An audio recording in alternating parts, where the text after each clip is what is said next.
Hello and welcome to this How Stuff Works podcast. As you've no doubt gathered, this charming little presentation is entitled Sydney Tar Ponds, A Journey Through Time and Space. Well, the first question that should be on your mind is, what are the Sydney Tar Ponds? Well, thanks for asking that, because to answer it, we have to embark on our journey through time and space. Come with me in the time machine and we'll travel back to where it all began.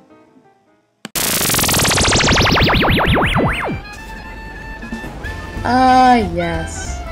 Here we are. Just smell that Nova Scotia air. And wow, look at all that clear blue water. We're here in the gorgeous city of Sydney, the year's 1901. Oh my, who are those strapping young gents over there? Why, they're investors from Boston. They seem to be having a very serious investorly conversation. Let's listen in on them, shall we? Wow. Yeah. Huh. Seems like they're thinking of making a new steel mill in Sydney Harbor. Sounds harmless enough. They do make a good point. Everything they need is rather close. There's local places to mine coal, a good harbor for shipping. They can easily get iron ore from Bell Island, limestone from Newfoundland. And this is Cape Breton Island. There is no shortage of cooling water. They seem like smart people. Let's jump ahead a decade and see what they're up to. Let me just check my time watch. Ah, yes! It's now 1912, and gosh golly, is that ever an enormous steel mill. And look at that newspaper. The headline reads, Dominion Steel Company, based in Sydney, produces over 50% of all of Canada's steel. It seems those investors had the right idea. The steel mill is doing fabulously well right now. I wonder how all of this will be panning out down the road. Let's go see.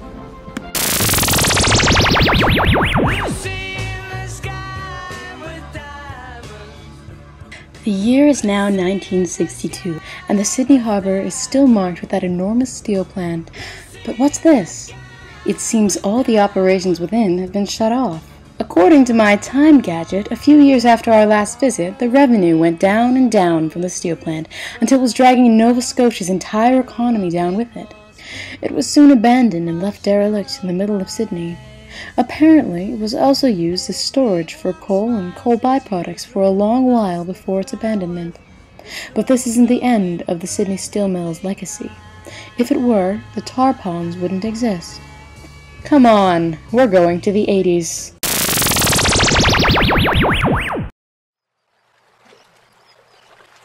This is where our story takes its first turn to the dark, the very dark, and coincidentally, it is also the first time I begin to explain what the Sydney Tar Ponds actually are.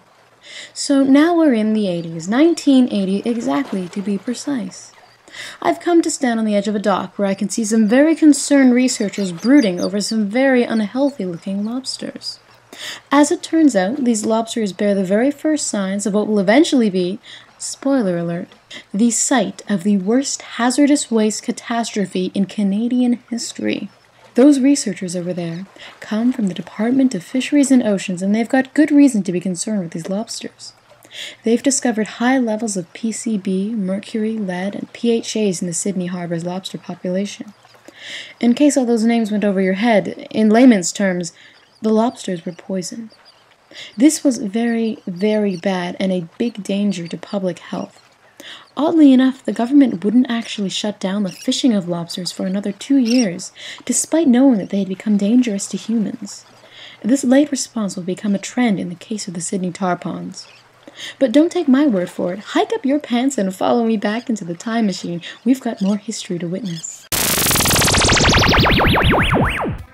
6 years have gone by. The year is now 1986.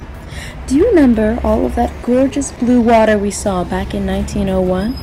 Well, many of the marshes and ponds, previously pristine and blue, are now faded to a sickly brown or an unnatural dark black. This is because they've become more and more affected by the waste produced by the steel mill, brought about by our dear Boston investors, almost a century before. The people of Sydney are upset, of course, and the government has stepped in with what they hope to be a solution. The federal funding is going to provide $34.4 million to help clean up of Mugger Creek, the place where the sludge-filled, so-called tar ponds have formed. The plan was to remove the toxic waste from the area and then incinerate it. Costs skyrocketed, and the project ended up costing $5.5 million instead. But was it worth it? Let's go find out. This time around, we've jumped another 10 years. It's 1996 now, and everyone in Sydney seems simultaneously angry and on edge.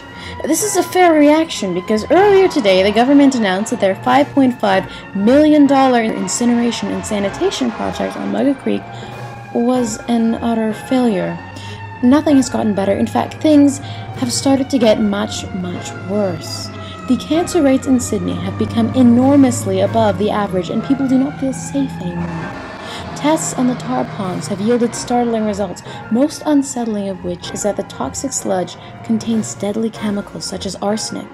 Children have begun to get sick and die from the effects of these chemicals. The government is scrambling for a solution. An outraged and terrified Sydney populace waiting in bated breath. The government seems to just putting topsoil on top of the toxic sludge, hoping it will dissipate over time. This plan is met with more public outcry from the people of Sydney. Controversy on how best to solve the predicament springs up, and nothing gets done. The problem only grows worse. Within 2 years, the problem will become so enormous that complaints of toxic sludge seeping into people's basements will become commonplace. All of the dogs in the surrounding area will die. The cancer rates will grow even higher, and mutated animals, such as rats with mutated heads and feet, will begin to appear. All of this will happen, and no one will do anything more to remedy the problem, or even help the people living in what is now a hellish place to relocate. Let's step back into the time machine and hope we resurface sometime happier.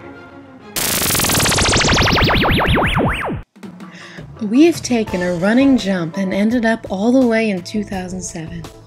Tensions are high. Battles between the government and the people have sprung up 1,000 times over.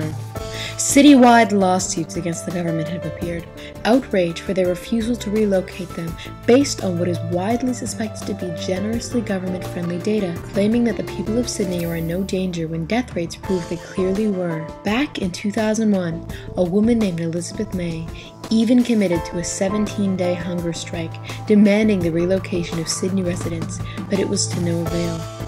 The government has laid down plan after plan which have fallen flat due to lack of funding, lack of support, or lack of follow-through. Their latest idea was to collect all of the waste and then burn it to use as fuel. This resulted in yet more terror and anger from the Sydney citizens. It was quite likely that the burning of the sludge as fuel would release toxins into the air and just make the whole place more deadly.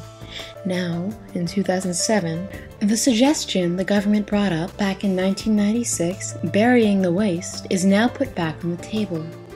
While many people are still not happy with this, claiming they wanted a cleanup, not a cover-up, they did prefer it to burning the fuel and making the situation exponentially worse. While not the most practical option, it was deemed to be the least risky. The project was set for completion in 2014. And that brings us back to today. So I hope our adventure through time and space answered the original question, what are the Sydney tar ponds? In case that's still not clear, they are pockets of toxic sludge surrounding the city of Sydney, produced by an old steel plant created at the turn of the century. There's a lot of controversy surrounding it, the abhorrent treatment of the people, the slow-moving plan for cleanup, starting in 1980 and spanning all the way up to 2007, the infighting between the government and the people as well as the government and the environmentalists. In all of the time people spent bickering, inhabitants of Sydney were dying. The latest plan to bury the waste is still being carried out now and due for completion as previously stated in 2014. People are hoping to be able to convert the once deadly land into harmless public parks and concert venues. These are high hopes, however, and judging by the track record of the situation, bound to go wrong somehow. And that's the end of our podcast for today. We hope you enjoyed it and have a little bit of a clearer understanding about how the Sydney Tarpons work. We'll see you next time on HowStuffWorks.com.